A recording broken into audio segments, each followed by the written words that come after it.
sir. I apologize for calling randomly. I was one of the street racers you raced last night. Your driving was very impressive. I could learn a lot from you. So please, team up with me. Teaming up? This is... Okay, I'm honored. But I have to pass. I don't really do team-ups. Well, good luck in your racing though. Have a good one. We are back in Forza Horizon 6. That's right, can you get your blue wristband with just blue cars? Without further ado, we dive right into the first race for today. This time, I tried out the professional difficulty to see whether this level of competition could give me a real challenge. As someone who was so used to Gran Turismo 4's grid size, having to go through 11 racers was quite a culture shock. But I shoot those off. There can be 100 racers for all I care. The goal remains the same. So, right after noticing the gap so wide, it's practically an invitation, I simply stuck to my racing line. And would you look at that? Unmistakable evidence on why the basics matter. With the podium in hand, I could finally focus on the racers that are actually important. In a single corner, I managed to reach Bowie Knife 99, and contrary to popular belief, he went down just like everyone else.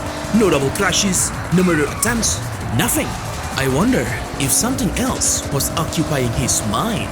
Yeah, you only won because you're a piece of shit dirty racer. I want a rematch. Oh, shut up. No one likes a sore loser. Well, with Bowie taken out and the race leader toppled in a series of smooth movements, I managed to claim victory early, and from that point on, I was free to showcase the audience worldwide of the absolute superiority that is the NSX. The first race left a strong impression.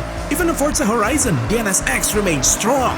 But just like Gran Turismo, I cannot just race with the best car in the world forever. As the next race demanded cars of the rally class, I opted for the Lancer Evolution right after applying the proper color on it. This time, with a total off-road setup meant to make the rough, beaten path feel smooth, like asphalt. We started our race in the forest. On a wet asphalt, I couldn't make a move, even with a sleep stream from the evil tree. Such was the trade-off I must pay in min-maxing for the off-the-road performance. But once we entered the dirt, the tables were turned. Or so I'd like to think. Even with a tune that was meant to excel off-road, I could not make any progress from speed alone. Well then, if the strakes cannot help me, then I will help myself on the corners. Right around the hairpin, I went right in. While I was prone to being pit maneuvered, this Evo was so stable, the thought of spinning out was simply impossible.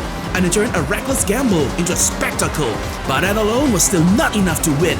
I had to stretch the rules. I barely hit the checkpoints to maintain the only racing line I could think of to keep up. Slowly but surely, this application of map knowledge had allowed me to climb up the ranks. But all of this was only enough to net P3. That was a result I could not be satisfied with.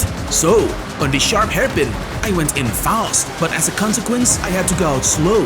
And it was nothing short of luck that the other Evo picked a bad position to exploit that. With P1 in hand, I was finally able to race unburdened by the pressure of catching all my rivals in time. And with lowered pressure, I was capable to show utter dominance all the way to the finish line. With that victory, the first Horizon Rush event became available. These events are your qualifiers for the next step in the progression. And while there's no blue option for the RS2000, the rule only applies in events where I have the freedom to choose my cars. Well, that's not the case here, so...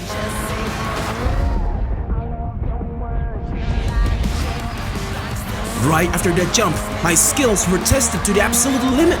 Peer pressure is not for the faint of heart. This is an event meant for racers who understand at least the basics of racing. You'll need to envision a proper racing line.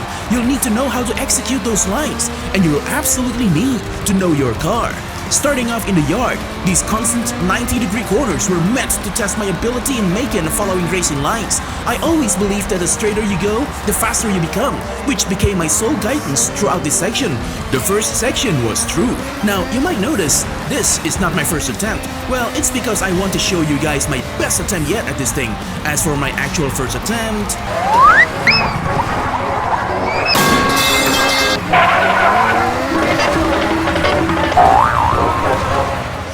Yeah, Anyways, the next section was easier for me. Some more hard corners which I had to admit could have been much better. But for now, it is what it is. My reward for clearing these corners would be the main attraction of the section.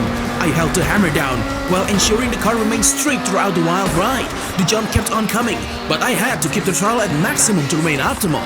The Ford did not disappoint. As soon as I made my last landing, I braked as hard as I could, for that was the time to deal with hairpin after hairpins as I made my way up the stack of containers. Once again, my skills in following the ideal racing line were tested even more than in the first section. In here, my experience in taking on Gran Turismo's license tests had carried me through, mainly on the handling hairpins, but more than that, I remained careful and vigilant as one wrong move would mean the end of my run. Well, I'm sure that's the last of the container madness. Surprise, surprise! We arrived in gravel, total RS 2000 country. Tight cornering aside, this is also where my off-roading skills were put through the ringer. Now, the last section was all about going up the warehouse. As the ultimate section, all of my skills are once again put on trial. Here, you need to master racing lines. It expects you to master the RS 2000 with a short time you've spent, and it certainly was counting on you to know airtime management. As for me, I think I've done pretty well. And for the final reward of the challenge, a wild, unmitigated final stretch that was simply cinema. All of that hard work had earned me quite the fast time, ranked 21,000 out of millions of players. During my time of recording anyway, not bad if I say so myself. Now, with a new wristband unlock, came various new events ready to be won. And would you look at that? Correct me if I'm wrong, but this would be the first time K-cars get to shine in Forza Horizon. And what better way to celebrate that than handing the spotlight to the AutoZam? Now, back in Gran Turismo, this car was extremely tail-happy, extremely prone towards power sliding despite having little to no power. Well, I can say the exact same was happening in Forza Horizon 6. You will need surgical precision on the gas pedal if you want to keep this car turning optimally. Logically, you'll want to counterbalance this with a rear wing, but the options available are... Despite near constantly running into unwanted drifts left, right, and center, I was surprisingly progressing through the grid. Before I knew it, I was already on the podium. But with how short this track is, every moment counts. And with an AutoZam this uncontrollable, I had to do what I must. While that gave Bowie Knife a leeway to actually gain P1, I was faster at relaunching myself than his questionably dressed Honda Beat. So, with P1 finally in hand, I could finally tone down the driving, and with it, the unwanted oversteer and safely made my way to the finish line. So, that was various races, done in different cars on different terrains too. Right on cue. Hey, just wanna let you know I got the money. Keys to the house right on the dozer. Glad to hear. Also, what do you mean by a dozer? You'll see it when you got there. By the way, don't forget about the admin stuff. 10 grand. Sure. Enjoy your new dig, stranger. Well, it's about time I take a break anyway. With this new house, I can finally have my own place in this country. He's right. There is a bulldozer here. Now, while the garage seems standard, the real value of this estate lies in the backyard. Look at that. Everything the sun touches is my kingdom. Though right now, I have absolutely no idea what to fill it with. Alright, that was fun. It's always great to smell the roses from time to time. But now, it was back to racing. The wristband won't earn itself. After winning race after race, like this rally event in a Blue Evo, this sprint race in a Golf R, and so on, came another opportunity to unleash the best car in the world. Naturally, I took part in it. Even if it was for only a few races, I still missed driving this NSX. While power-wise, I was losing, but I knew that on the corners, I'll do more than just catch up. See, with layouts like these, optimal racing lines is the name of the game. The fact that some of my competition has no idea about this little fact was quite a blessing, as I managed to climb all the way to P4. Sure, that meant stepping on multiple toes. I was, frankly, out of options. I had to be at least this close towards the Supra before me, so I can benefit from the slipstream. Usually, slipstream is used to slingshot past your enemies, but here, it was necessary just to keep up. It's only because I was driving this NSX that I got to commit all the way and use such a risky move. Because had it was anything else, the results would have been much worse than the left tap I ended up with. As on the parabolic left-hander, which I could have sworn also used by Gran Turismo's Tokyo Route 246, I took the Impreza down, and despite my rival's juvenile attempts to get this position back, I was there to stay and hunt for the yellow fair lady. Well, there's a good chance I had a disadvantage in power. We were back in Tokyo, corners about, and with each of them pass, the closer I've become towards my target. After a short tailgating session, I figured to close this rivalry on its proverbial lid. That did not mean I can just relax behind the wheel though, knowing that I had finally been on front. For the short remainder of this race, I pushed my skills through the ringer. My oppositions remained close, with me and this NSX working close in harmony. We managed to enter the state of utmost precision and brought home the golden trophy. And now, with the next wristband event unlocked, I set my sights to be in an actual mech to race.